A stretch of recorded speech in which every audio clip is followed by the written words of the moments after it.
क्या तुम मेरे दोस्त बनोगे? वह अजीब लगती है। इशिदा उसकी सांकेतिक भाषा और अविकसित शब्दों को नहीं समझ सका। वह उस पर रेत फेंकता है और कहता है तुम गंदी हो, और वहां से चला जाता है। अगले दिन एक टीचर जो सांकेतिक भाषा में विशेषज्ञ है आता है और सभी को इसके बारे में बताता है कि अगर वे इसे सीख लें तो वे निशिमिया से संवाद कर सकेंगे। इशिदा सोचता है कि निशिमिया उसे खेल के मैदान में क्या बताने की कोशिश कर रही थी, जबकि अब विरोध करता है। क्या यह पर्याप्त नहीं है कि हम उसकी नोटबुक में लिखें? टीचर कहते हैं कि सांकेतिक भाषा के साथ निशिमिया से बात करना आसान होगा। तभी सहारा कहती है मैं सांकेतिक भाषा सीखूंगी। वह निशिमिया की दोस्त बन जाती है और सांकेतिक भाषा में उसके साथ बातचीत करने का प्रयास करती है। लेकिन नाव को यह पसंद नहीं आता, इसलिए वह सहारा के कपड़ों और मोटेपन का मजाक उड़ाना शुरू कर देती है। सहारा इसे सहन नहीं कर पाती और स्कूल छोड़ देती है। इशिदा को इसका एहसास होता है कि उसने छोड़ दिया और सोचता है कि यह निशिमिया की वजह से था। बाद में वह बोर्ड पर निशिमिया के बारे में खराब बातें लिखता है। नाव कहती है इशिदा तुम बहुत दूर जा रहे हो दोस्त। शिमदा उसे बुरा लड़का कहता है और वह कहता है कौन परवाह करता है, मुझे लगता है कि यह बिल्कुल सही है। तभी निशिमिया अंदर आती है और इसे देखने के लिए चलती है। इशिदा कहता है ओह ये किसने किया, और इसे साफ करना शुरू कर देता है। कहता है कितना बुरा है, चिंता मत करो मैं इसे साफ कर दूंगा। और फिर कहता है ठीक है मैं कर दूंगा।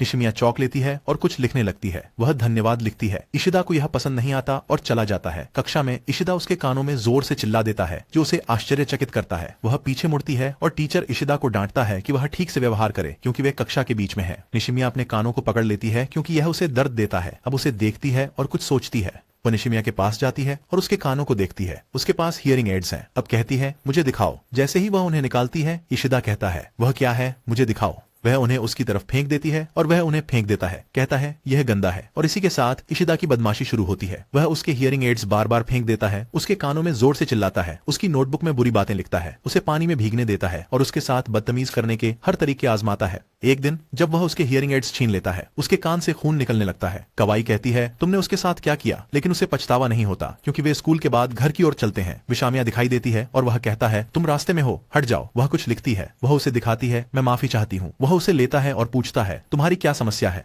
वह उसके हाथ को पकड़ने की कोशिश करती है लेकिन वह समझ नहीं पाता और कहता है तुम मुझे डरा रही हो। वह दोबारा सांकेतिक भाषा में उसे बताने की कोशिश करती है तुम और मैं चलो दोस्त बन जाते हैं। वह उसे नहीं समझता और उसकी नोटबुक को पानी में फेंक देता है और फिर चला जाता है। विशामिया अपनी नोटबुक को ढूंढने के लिए पानी में कूद जाती है और शिमदा उसका मजाक उड़ाता है। अगले दिन विशामिया अनुपस्थित है। प्रिंसिपल सूचित करता है कि उसकी माँ ने पिछले 5 महीनों में फोन किया है। उसके 8 हियरिंग एड्स गुम हो चुके हैं। उसकी माँ का मानना है कि उसे स्कूल में तंग किया जा रहा है। हियरिंग एड्स बहुत महंगे होते हैं। वह पूछता है कि उसे कौन तंग कर रहा था। यह इशिता को उसकी माँ की याद दिलाता है जो पैसे कमाने के लिए बाल काटती है। वह उसे चुकाने का खर्च नहीं उठा सकती, इसलिए वह हाथ उठाकर इसे स्वीकार करने के लिए कांप जाता है। तभी उसका टीचर गुस्से में बोर्ड पर जोर से हाथ मारता है और उसे खड़ा होने के लिए कहता है। उसे पता है कि इशिता तंग करता था। वह इस बारे में अब पूछता है। वह कहती है कि हो सकता है उसने उसके साथ समय समय पर झगड़ा किया हो। यह इशिता को झटका देता है। शिमादा उसे पूरी तरह से दोषी ठहराता है। कहता है मैंने उसे रुकने के लिए कहा था लेकिन उसने नहीं सुना। वह रोते हुए कहता है यह सिर्फ मेरी गलती नहीं है, लेकिन शिमादा ने भी उसे तंग किया था, जबकि कवाई ने उसका बुरा बोला। कवाई रोते हुए झूठ बोलता है मैं ऐसा कभी नहीं करूंगा। सब लोग इशिता को तंग करने वाले के रूप में देखना शुरू कर देते हैं। शिमादा उसे कक्षा में उसका नाम लेने के लिए पानी में फेंक देता है। उसे निशिमिया का नोटबुक वहां मिलता है जिसे उसने पहले फेंक दिया था। वह उसके नोटबुक में लिखी सारी बुरी बातें पढ़ते हुए घर लौटता है। जैसे ही वह अपने कमरे की ओर जाता है उसकी माँ कहती है तुम्हारे शिक्षक ने मुझे सब कुछ बताया।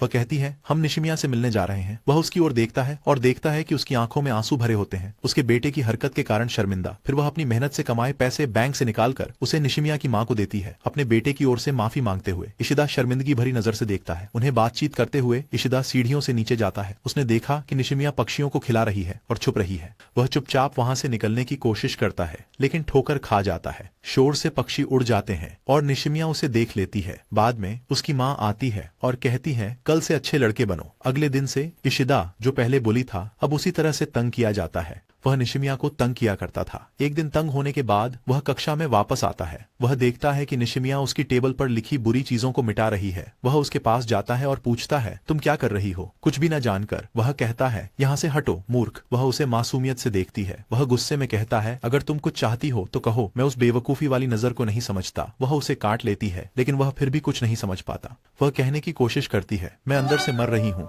लेकिन वह उसकी अविकसित आवाज को नहीं समझ पाता। इसके बाद निशिमिया को दूसरे स्कूल में स्थानांतरित कर दिया जाता है तो अब इशिदा को अपनी मेज खुद रगड़नी पड़ती है। इशिदा अब कक्षा में अच्छा नहीं महसूस करता है और निशिमिया की जगह खाली ही रहती है जब से वह चली गई। अब दृश्य फिर से किशोरावस्था की ओर जाता है। इशिदा वर्तमान में वह अपनी संकेत भाषा की क्लास की ओर जा रहा है। जैसे ही वह प्रवेश कर रहा होता है, वह किसी को निशिमिया का नाम पुकारते हुए सुनता है और पीछे मुड़ता है। जैसे ही वह उसे देखता है, वह उसके पीछे दौड़ता है। वह मुड़कर उसे देखती है। वह कहता है, याद है मैं इशिदा हूँ। वह मुस्कुराती है और फिर वहां से भाग जाती है। इशिदा उसके पीछे सीढ़ियों से दौड़ता है। वह छुप जाती है। वह उसका नाम पुकारता है लेकिन उसे ढूंढ लेता है। वह खड़ी होती है और फिर इशिदा उसे उसका नोटबुक वापस देता है। वह संकेत भाषा का उपयोग करता है और निशिमिया पूछती है, तुम्हें संकेत भाषा कैसे आती है? वह जवाब देता है, मैंने सीखी है। निशिमिया नोटबुक देखकर भावुक हो जाती है। वह पूछता है, मैं और तुम, क्या हम दोस्त हो सकते हैं? और फिर वह खुद को थप्पड़ मारते हुए कहता है, मैं क्या कह रहा हूँ? आखिरकार उसे समझ आता है कि निशिमिया भी वही बात ग्रेड स्कूल में कह रही थी। वह उसकी आंखों में देखता है। उसकी आंखों में आंसू भर जाते हैं। अगले सुबह इशिदा अपनी भतीजी की आवाज से उठता है जो उसे नाश्ते के लिए बुला रही होती है। वह बाहर आता है और फिर खाने से पहले वह भोजन के लिए धन्यवाद देता है और खाने लगता है। उसकी माँ वह पैसा निकालती है जो उसने खुदकुशी का प्रयास करने से पहले उसके लिए छोड़ा था। वह कहती है, मुझे खुशी है कि तुमने पैसे पार्ट टाइम करके कमाए।